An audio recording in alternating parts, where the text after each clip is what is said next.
ஓம் சக்தி. ஓம் ஆதிபரா சக்தி. என் செல்ல பிள்ளையே, உன்னுடைய மனநிலை இப்பொழுது எப்படி இருக்கின்றது, எதை பற்றி சிந்தித்து கொண்டிருக்கிறது என்பதை உணர்ந்து உன் அம்மா இப்பொழுது உன்னோடு பேச வந்திருக்கிறேன். என் தங்கமே, மனம் முழுக்க ரணமாக இருக்கிறது. காரணம், வெளியில் இருக்கின்ற யாரும் கிடையாது. உன்னுடைய குடும்பத்தில் இருக்கிறவர்கள் உன்னுடைய மனதை வேதனைப்படுத்தினார்கள். அதற்கு காரணம் என்ன தெரியுமா? நீ எத்தனையோ தியாகங்களை அவர்களுக்காக செய்திருக்கின்றாய். எத்தனையோ விஷயங்கள் உனக்கு கிடைக்கும் பொழுது கூட அதை அவர்களுக்கு நீ பகிர்ந்து கொடுத்திருக்கின்றாய். ஆனால் இத்தனை நன்மைகளையும் அடைந்தவர்கள் இப்பொழுது உன்னுடைய தியாகத்தை பலனற்றதாக மாற்றிவிட்டார்கள். நீ செய்ததெல்லாம் ஒன்றுமே கிடையாது என்று ஒரே வார்த்தையில் உன்னுடைய இத்தனை நாள் உழைப்பையும் சுக்கு நூறாக உடைத்துவிட்டு அவர்கள், என் தங்கமே, உடன் இருப்பவர்கள் உடனே வளர்ந்தவர்கள் இப்படியெல்லாம் பேசும் பொழுது இதை உன்னால் தாங்கிக் கொள்ள முடியவில்லை. என் தங்கமே, இதை பற்றி எல்லாம் நீ சிந்திக்கும் பொழுது உன்னுடைய மனது சிரமமாக தானே செய்யும். இந்த ரணத்தில் இருந்து நீ மீண்டு வர வேண்டியது அவசியம் அல்லவா? என் குழந்தையை தேற்றுவது என்னுடைய மிகவும் முக்கியமான கடமை அல்லவா? என் தங்கமே, எதை நினைத்து நீ எந்த ஒரு காரியத்தையும் செய்யக்கூடாது. என் தங்கமே, இதை நினைத்து நீ எந்த ஒரு காரியத்தையும் செய்யக்கூடாது. கஷ்டப்பட்டு விடக்கூடாது என்று நினைக்கிறாய். ஆனால் உன்னால் உன்னை சுற்றி நடக்கின்ற விஷயங்களை தெளிவாக ஏற்றுக்கொள்ள முடியவில்லை. சில நேரங்களில் மனதை எப்பொழுதும் அங்கேயே சென்று கொண்டிருக்கிறது. அவர்கள் பேசிய வார்த்தைகள் உன் மனதிற்குள் அப்படியே ஆணித்தனமாக பதிந்து விட்டது. மீண்டும் நல்லபடியாக பேசினாலும் இந்த வார்த்தையை நம்மால் மறக்க முடியாது என்று என் குழந்தை நீ வேதனைப்பட்டு கொண்டிருக்கிறாய். என் தங்கமே, அம்மா நான் எத்தனையோ கஷ்டங்களை தாண்டி வந்திருக்கிறேன். அது எல்லாமே இவர்களுக்குத்தான், என்னுடைய குடும்பத்தினருக்காக தான். நான் இத்தனை தியாகங்களை செய்தும் எனக்கு கிடைத்ததை கூட நான் அவர்களுக்கு விட்டு கொடுத்தும் எனக்கு கிடைப்பதை நான் பெரிதாக எண்ணாமல் அவர்கள் சந்தோஷத்தை நான் அதிகமாக அவர்களிடத்தில் தேடினேன். அவர்கள் சந்தோஷத்தில் நான் என் சந்தோஷத்தை அனுபவித்தேன். இத்தனையும் செய்து எனக்கு கடைசியில் கிடைத்த பரிசை நீ பார்த்தாயா? எதுவுமே செய்யவில்லை என்று ஒற்றை வார்த்தையில் எளிதாக சொல்லிவிட்டார்கள். அதை சொல்லும் பொழுது அவர்கள் மன ஒரு சிறு துளி அளவு கூட சந்தேகம் இல்லை. நமக்கு செய்தவர்களை பார்த்து இப்படி சொல்கிறோமே என்ற ஒரு குற்ற உணர்ச்சி சிறு துளி அளவு கூட இல்லை. அதிலிருந்து நான் புரிந்து கொண்டேன். என்ன தெரியுமா? நான் இத்தனை நாளும் இந்த குடும்பத்தில் ஒரு தேவையில்லாத பாரமாக தான் இருந்திருக்கிறேன். எல்லோருமே என்னை அவர்களின் தேவைக்காக மட்டும்தான் பயன்படுத்தி இருக்கிறார்கள். யாருக்கும் என்னுடைய அன்பு என்னவென்பது புரியவில்லை. எல்லோருமே ஏதோ ஒரு கட்டத்தில் என்னுடைய தேவையை பெற்றுக்கொண்டு என்னை ஒதுக்கி வைக்கத்தான் முயற்சிகளை செய்கின்றார்கள். நானும் அவர்கள் எத்தனையோ அன்பை நம் மீது செலுத்துகிறார்கள் என்று நினைத்து அவர்களை சுற்றி சுற்றி வந்திருக்கிறேன். அவர்களினுடைய தேவையை என்னுடைய தேவையாக நினைத்து அவர்களுக்கு செய்வதற்காக ஓடோடி வந்து கொண்டிருந்தேன். ஓடோடி உழைக்க வேண்டும் என்று நான் ஓடிக்கொண்டே இருந்தேன்.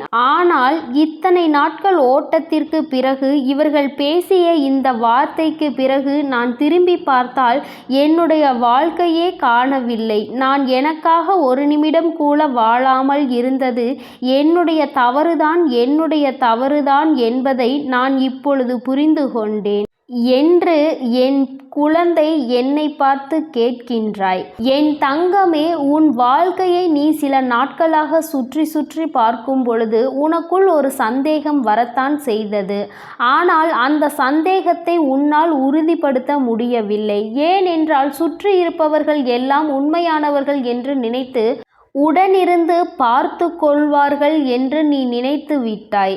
இந்த முட்டாள்தனமான உன்னுடைய நம்பிக்கையினால்தான் இன்று என் குழந்தை நீ கண்ணீர் சிந்துகின்ற நிலைமைக்கு வந்து விட்டாய். நீ மற்றவர்களுக்கு உதவி செய்தாலும் அவர்கள் உன்னை பார்த்து கொள்வார்கள், உனக்கு வாழ்க்கையில் ஒரு நல்ல விஷயத்தை நடத்தி கொடுப்பார்கள் என்று நினைத்தது உன்னுடைய மிகப்பெரிய தவறு அல்லவா? தேவைகள் முடிந்தவுடன் இங்கே தூக்கி எறிகின்றார்கள். என் தங்கமே, அம்மா எல்லோரையும் இது போன்று சொல்லவில்லை. ஒரு சிலரது வாழ்க்கையில் இது இப்படிதான் நடந்து கொண்டிருக்கிறது. அதில் உன்னுடைய வாழ்க்கையும் ஒன்று. ஒருவேளை இப்பொழுது இருக்கின்ற இந்த சூழ்நிலையில் உனக்கு இந்த வருத்தங்கள் வராமல் இருந்திருந்தால் ஏற்கனவே ஒன்று நீ இதை அனுபவித்திருப்பாய். இல்லை என்றால் இனி வரப்போகின்ற காலத்தில் இதை நீ அனுபவிக்க காத்து கொண்டிருப்பாய். என் தங்கமே, நீ இனிமேல் வரப்போகின்ற காலத்தில் இதை அனுபவிக்கப் போகிறாய் என்று அம்மா சொல்கிறேன் அல்லவா? நல்லதை சொல்லாமல் கெட்டதை சொல்கிறாளே என்று உன் மனதிற்குள் வேதனையாக இருக்கலாம். ஆனால் ஒரு விஷயத்தை உனக்கு முன்கூட்டி எச்சரிக்கிறேன். இப்படி நடக்கப் போகிறது, அதற்கு ஏற்றாற் போல நீ நடந்து கொள்ள வேண்டும் என்று. நான் உன்னை மற்றவர்களுக்கு அதற்காக உதவி செய்யக்கூடாது என்று சொல்லவில்லை என் தங்கமே.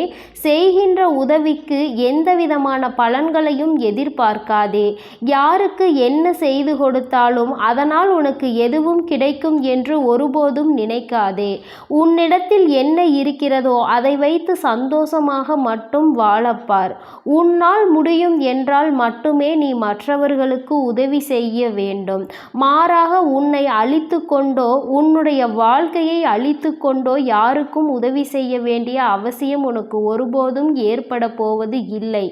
என் பிள்ளையே, உன்னுடைய மனதில் நீ வைத்திருக்கின்ற சில ஆசைகள் எல்லாம் உன் வாழ்க்கையில் நிறைவேற வேண்டும் என்று நீ தவியாய் தவித்து நின்று கொண்டிருக்கிறாய். இவையெல்லாம் எப்பொழுது நடக்கும் என்று நீ வேதனையும் பட்டிருக்கிறாய். அவை எல்லாவற்றிற்கும் உனக்கு நல்லதொரு பதிலை உன் தாயானவள் உன் வாழ்க்கையில் தரப்போகிறேன். இந்த தாயானவள் உன் வாழ்க்கையில் இருக்கும் வரை சுற்றி இருக்கின்ற இந்த நன்றி கெட்ட மனிதர்களை பற்றி நீ கவலைப்படாதே என் தங்கமே. நன்றி கெட்டவர்கள் அப்படியே இருந்துவிட்டு போகட்டும். நீ என்னதான் செய்தாலும் அதில் இருக்கின்ற பலன் அவர்களுக்கு புரிய போவதில்லை என்று உன்னிடம் இருந்து உதவி கிடைக்கப் பெறாமல் நிர்கதியாய் நிற்கப் போகிறார்களோ அன்று உன்னை பற்றி புரிந்து கொள்வார்கள். நீ இல்லை என்றால் அவர்கள் இல்லை என்பதை தெரிந்து கொள்வார்கள். என் தங்கமே, நீ அதற்காக உதவியை நிறுத்தப் போவதில்லை. ஆனால் காலத்தின் கட்டாயம், காலத்தினுடைய சூழ்ச்சிகள் மாறும் பொழுது உனக்கும் இவர்களிடத்தில் இருந்து விலக வேண்டிய ஒரு சூழ்நிலை வரத்தான் செய்யும். என் தங்கமே, நீ என்னவாக இருந்தாலும் என்ன நடந்தாலும் இந்த மனிதர்களை பற்றி கவலைப்படாமல் அவரவர்கள் தேவைகளை அவரவர்கள் பூர்த்தி செய்வார்கள் என்பதை மட்டும் புரிந்து கொண்டு உன்னுடைய வாழ்க்கையில் என்ன செய்ய வேண்டும் என்று நினைக்கிறாயோ அதை மட்டும் சரியாக செய்துவிட்டு வா. இந்த தாயானவள் என்றைக்கும் உனக்கு துணையாக இருப்பேன் என்பதை மட்டும் நீ மறந்து விடாதே. அம்மா உன் மீது கொண்ட அன்பினால் உனக்கு ஆறுதலை தருகிறேன். நீ அம்மாவின் வாக்கின்படி நடந்து கொண்டால் இதிலிருந்து உன் வாழ்க்கையை உன்னால் காப்பாற்றிக் கொள்ள முடியும்.